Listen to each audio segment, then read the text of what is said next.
ፕሮግራሞች የተቀረጹባቸው ማቴሪያሎች በሙሉ ይዘው እንደሄዱ ከሌሊቱ 6 ሰዓት ላይ ሰምተናል። ያ ብቻ አይደለም፣ ቃለ ምልልሱን አደረጉ የተባሉ ጋዜጠኞች ተይዘው እንደነበርና በሌሊት ጭምር እየሄደ ኮምፒውተሮች ሁሉ ሰብስቦ ወስዷል። ጋዜጠኞች ሁሉ አፍኗል።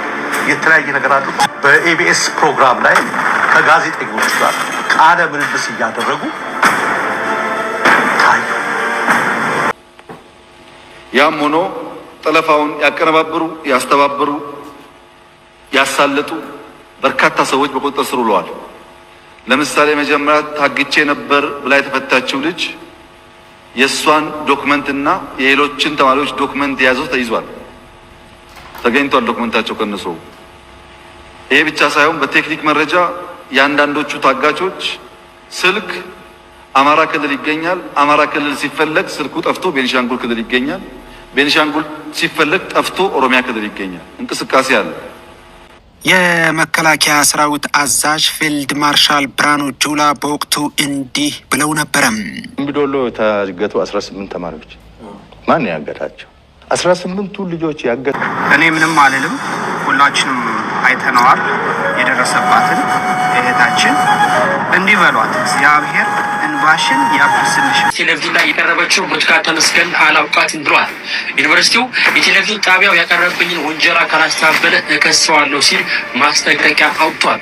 አገዛዙ ሰላም እንዴት ናችሁ? የቻናላችን ቤተሰቦች እንዴት ቆያችሁ? በትላንትናው ዕለት መጋቢት 14 2017 ዓመተ ምህረት በኢቢኤስ ቴሌቪዥን እሁድን በኢቢኤስ በሚለው ፕሮግራማቸው ላይ አዲስ ምዕራፍ በሚለው ፕሮግራም ላይ ትናንት ብርቱካን ተመስገን የምትባል አንዲት ሴት ህይወቷንና ያሳለፈችውን ውጣ ውረድ የሚያጠነጥን እጅግ የሚያስለቅስ የሚያሳዝን ፕሮግራም ነበረ።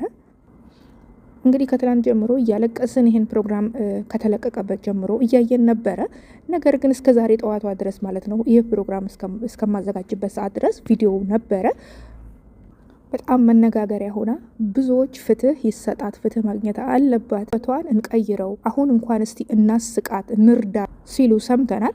ደምቢዶሎ ዩኒቨርሲቲ ደግሞ መግለጫ አውጥቷል በዚህ ጉዳይ ላይ ማለት ነው።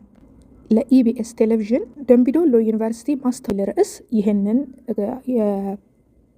ኢቢኤስ ይዞት የመጣውን ፕሮግራም በማስመልከት ያንን ፕሮግራም እንዲያወርድ ወይም ደግሞ በህግ አለዛም ደግሞ በህግ እንደሚጠይቀው እንደሚከሰው የሚገልጽ ጽሁፍ ለጥፏል። ይህንን የደምቢዶሎ ዩኒቨርሲቲ መግለጫ ካየ በኋላ ጀዋር መሐመድ ለዩኒቨርሲቲው አንዳንድ ጥያቄዎችን ጠይቆታል ማለት ነው። በዚህ ቪዲዮ ተመልካቾቼ ለእናንተ ሁለቱንም ነገር ይዤላችሁ ወደ እናንተ እመጣለሁ። ቪዲዮን ላይክ፣ ቻናሉን ሰብስክራይብ በማድረግ ከኔ ጋር እስከ ቪዲዮ ፍጻሜ ድረስ አብራችሁ እንድትቆዩ ጋር። ጀዋር ደምቢዶሎ ዩኒቨርሲቲን ምን አለው፣ ደምቢዶሎ ዩኒቨርሲቲስ ለኢቢኤስ ምን አለ የሚለውን አስደምጣችኋለሁ ቀጥዬ። በእርግጥ ፕሮግራሙ ላይ ብርቱካን ደምቢዶሎ ዩኒቨርሲቲ ብላ ስትገልጽ አልተሰማችም። ነገር ግን አብዛኛው ሰው ከደምቢዶሎ ጋር በማያያዝ ደምቢዶሎ ከዚህ በፊት የታፈኑ ልጆች ስለነበሩ ከዛ ጋር በማያያዝ ከፍተኛ የሆነ ነገር ሲናገሩ ነበረ። ደምቢዶሎ ዩኒቨርሲቲ ነው ብለው በእርግጠኝነት ሰው ሁሉ በመናገሩ ደምቢዶሎም ደግሞ የራሱን ምላሽ ሰጥቷል ማለት ነው። የደምቢዶሎ ዩኒቨርሲቲ እንግዲህ በማስታወቂያ በሚለው የሶሻል ሚዲያ ገጹ ላይ እንደለጠፈው ስሜ ጠፍቷል ነው ሲል የጀመረው ማለት ነው። ካላስተባበለ በስተቀር የኢቢኤስ ይህንን ፕሮግራም ካላስተባበለ በስተቀር ኢቢኤስን እከሳለሁ ብሏል ማለት ነው ደምቢዶሎ ዩኒቨርሲቲ። እስኪ ምን እንዳለ አሁን ሙሉውን አነብላችኋለሁ። ደምቢዶሎ ዩኒቨርሲቲ የለጠፈውን ማስታወቂያ በመጋቢት 14 2017 ዓመተ ምህረት በኢቢኤስ ፕሮግራም ላይ የተደረገው ቃለ ምልልስ ብርቱካን ተመስገን ከበደ የተባለች በወቅት ዘመን በደምቢዶሎ ዩኒቨርሲቲ 2ኛ ዓመት የፋርማሲ ተማሪ ነበርኩ በማለት የሰጠችው ሀሳብ ስህተት መሆኑን ዩኒቨርሲቲው የፋርማሲ ትምህርት ሲሰጥ በ2013 2ኛ ዓመት ተማሪ እንዳልነበረው ገልጿል። ስለሆነም ይህ ድርጊት በጣም ኃላፊነት የጎደለውና ምንም አይነት ማስረጃ የሌለ ስለሆነ ግልጽ የሆነ ዩኒቨርሲቲያችን ስም የሚያጎድል ስለሆነ ኢቢኤስ ይህንን ውንጀላ እስካልቀለበሰ ድረስ ዩኒቨርሲቲው ጉዳዩን ወደ ፍርድ ቤት እንደሚወስድ ይገደዳል ይላል። ይህንን ይመስላል ደምቢዶሎ ዩኒቨርሲቲ ያወጣው ማስታወቂያ። እንግዲህ ብዙዎች ጥያቄ ጠይቀዋል። እንዲህ ይላል ዩኒቨርሲቲው እንግዲህ ብርቱካን ተማሪ አይደለችም ሳይሆን ያለው በ2013 ዓመተ ምህረት የሁለተኛ ዓመት የፋርማሲ ተማሪ የለኝም እንጂ ብርቱካን የምትባል ተማሪ ነበረችኝም አልነበረችኝም አላለም ማለት ነው። ደምቢዶሎ ዩኒቨርሲቲ ያወጣውን ማስታወቂያ በግልጽ ይታያል ማለት ነው። ያነበብኩላችሁ እንግዲህ ዩኒቨርሲቲ ውስጥ ቆይታለች ወይም ዩኒቨርሲቲ ውስጥ አልቆየችም የሚለው ምንም ነገር ደምቢዶሎ ዩኒቨርሲቲ አልገለጸም ማለት ነው። ነገር ግን ፕሮግራሙ እንዲወርድለትና ከኢቢኤስ ጋራ ይሄን ነገር እንዲፈታው ነው ደምቢዶሎ ዩኒቨርሲቲ እንትን ያለው። ይሄ ራሱ በራሱ በጣም ጥሉ ብዙ ጥያቄዎች የሚያስጠይቅ ነው። እንግዲህ ጀዋር መሐመድ ደግሞ ዩኒቨርሲቲውን የጠየቃቸው ጥያቄዎች አሉ። በተከታይነት እሱን ይዤላችሁ ወደ እናንተ ቀርባለሁ። እንግዲህ ጀዋር እንደነገርኳችሁ ጀዋር መሐመድ የደምቢዶሎ ዩኒቨርሲቲን መግለጫ ካየ በኋላ ጀዋር መሐመድ የራሱ የሆነ ጥያቄዎችን ጠይቋል ማለት ነው። ዩኒቨርሲቲውን እንዲህ ይላል ጥያቄው። ደምቢዶሎ ዩኒቨርሲቲ ታሪኳን በኢቢኤስ ያጋራችን ልጅ በ2013 ፋርማሲ ተማሪ ነበርኩ ማለቷ ትክክል እንዳልሆነ ገልጿል። ነገር ግን ልጅቷ ፈጽሞ የዩኒቨርሲቲው ተማሪ አልነበረችም ማለት ነው? ጥያቄ ምልክት። ከእገታ ካመለጠች በኋላ ወደ ዩኒቨርሲቲው ተመልሳ ሕክምና እርዳታ የተደረገላት ጉዳይስ ግልጽ ይደረግ ብሎ ጥያቄ ምልክት አድርጓል ማለት ነው። ይህ ጥያቄ ጀዋር ይጠይቀው እንጂ በርከት ያለ የሰው ኢቢኤስን ያየ ሰው ሁሉ የደምቢዶሎ ዩኒቨርሲቲ ካወጣው መግለጫ ጋራ በጣም ሲጠየቅ ነበረ። ኮሜንቶች ላይ በጣም ብዙ አይነት ኮሜንቶች ነበሩና ጀዋር መሐመድ እንግዲህ ድምጽ ነው የሆነ ህዝብ ማለት ነው። ይሄን ጥያቄ ሁሉም ሰው የሚጠይቀው ጥያቄ ነው። ይህንን ጥያቄ እንግዲህ በርካቶች ሲጠይቁ ነበር እንዳልኳቸው። ምክንያቱም ደምቢዶሎ ዩኒቨርሲቲ ግልጽ የሆነ ነገር አላስቀመጠም። ተማሪዋ ተማሪ አልነበረችም ወይም ደግሞ ተማሪ ነበረች የሚልም ነገር በግልጽ አላስቀመጠም። ብቻ ግን የተናገረው በ2013 ዓመተ ምህረት የዩኒቨርሲቲ የሁለተኛ ዓመት የፋርማሲ ተማሪ አልነበረውም የሚል ነገር ነው የተናገረው። ኢቢኤስ ቴሌቪዥን ይህንን ፕሮግራም ከፖስተው በኋላ ይህንን ፕሮግራም ሙሉ ለሙሉ ከዩቲዩብ ገጹ ላይ አጥፍቶታል። ገብታችሁ ብታዩት ይህንን ቪዲዮ አታገኙትም። እንግዲህ ኢቢኤስም ይህንን ፕሮግራም ለምን እንዳጠፋው ምንም አይነት መግለጫ አልሰጠም ለተመልካች ማለት ነው። እንግዲህ የብርቱካንን ቪዲዮ ያላዩ ካሉ በአጭሩ ይህንን ታሪክ አስገባላችኋለሁኝ ወይም ደግሞ እነግራችኋለሁ። ብርቱካን ተወልዳ ያደገችው ምዕራብ ጎጃም ሰናን ወረዳ የምትባል ከተማ ውስጥ ነው። አባቷም መሰደዱንና እናቷም ደግሞ በወሊድ ምክንያት ማረፏን ትገልጻለች ማለት ነው ባለታሪኳ። እንግዲህ ብርቱካን በቃለ ምልልሱ ወቅት የገለጸችው እስከ 8 ዓመቷ ድረስ አያቷ ጋር እንደነበረች ነው ስትገልጽ የነበረው።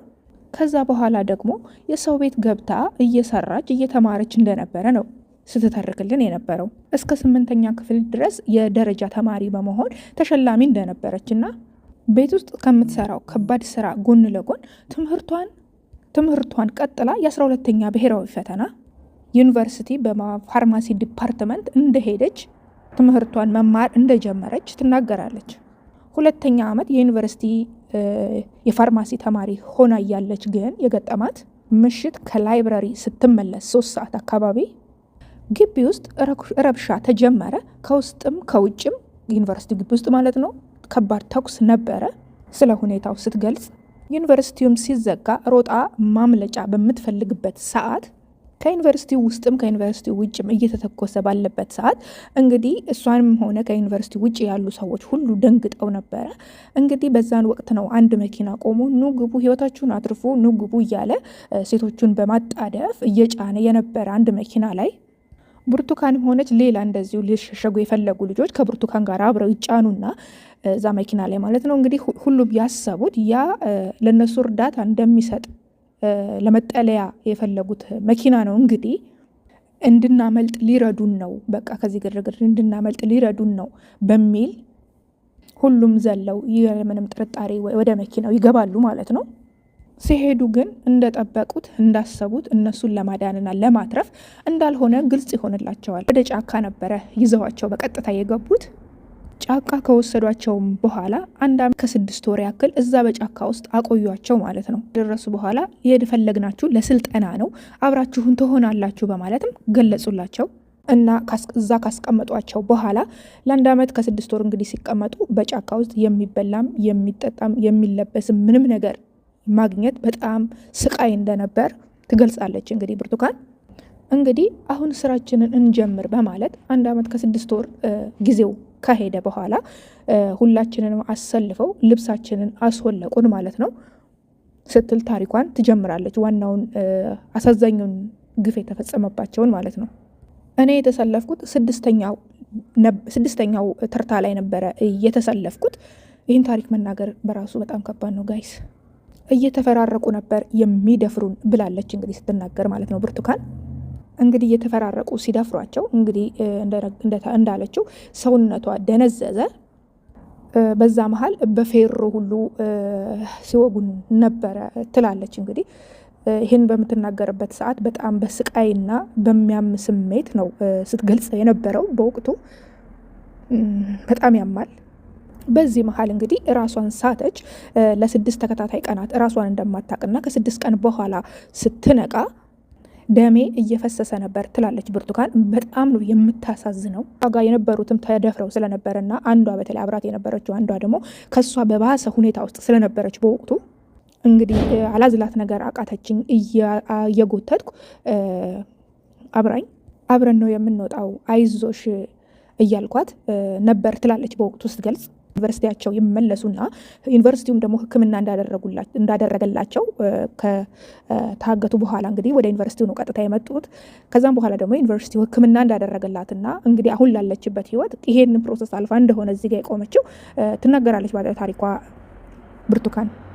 እንግዲህ ከመደፈሯም ያ ሁሉ ስቃይ ከመድረሱም በላይ ብርቱካን ልጅ ወልዳለች። በወቅቱ ምንም ነገር አላወቀችም ነበር። እንግዲህ የሚያሳዝነው ነገር ግን ልጇም ጤነኛ አይደለም፣ ያመዋል። እሷም ተደራራቢ የጤና እክሎች፣ የጤና መጓደሎች አለባት። ይሄ መደፈሩን ምክንያት በማድረግም እረፍት እንዳጣች ነው የምትናገረው። ትልቅ የሆነ የስነ ልቦና ቀውስ ውስጥ እንደገባች ነው የሚያስታውቀው የምትናገረው። ከልጅነት ጀምሮ ህይወት መራራ እየሆነብኝ ያልፍልኛል ስል አሁን ደግሞ ይሄንን አስተናገድኩና እዚህ ጋር ነኝ ስትልም ነበረ ታሪኳን እያጋራች የነበረው። አባቷን በስደት አታለች፣ እናቷን በሞት አታለች እና እስከተወሰነ እድሜዋ ድረስ አያቷ ጋር ነበረች። ከዛ በኋላ ደግሞ ሰው ቤት ተቀጥራ እየሰራች እየተማረች ነው ለዩኒቨርሲቲ ትምህርት እንግዲህ የበቃቸው።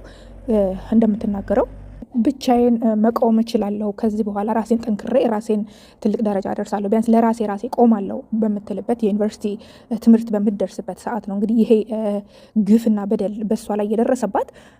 እንግዲህ ህይወት አንዳንዴ እንደዚህ ናት። እንግዲህ ብርቱካን የደረሰባት ታሪኩ የተገለጸው ይሄንን ይመስላል ተመልካቾች። ምንም እንኳን የዚች ልጅ ታሪክ በዚህ መልኩ እንስማው እንጂ በርካታ እሷን የመሳሰሉ ባለ ታሪኮች እንዳሉ ይህ ግልጽ ነው። ከእሷ ጋር የነበሩት እንኳን አብረው ግልጽ ነው። ስለነሱ ብዙም ባይባልም ማለት ነው በዚህ ፕሮግራም ላይ።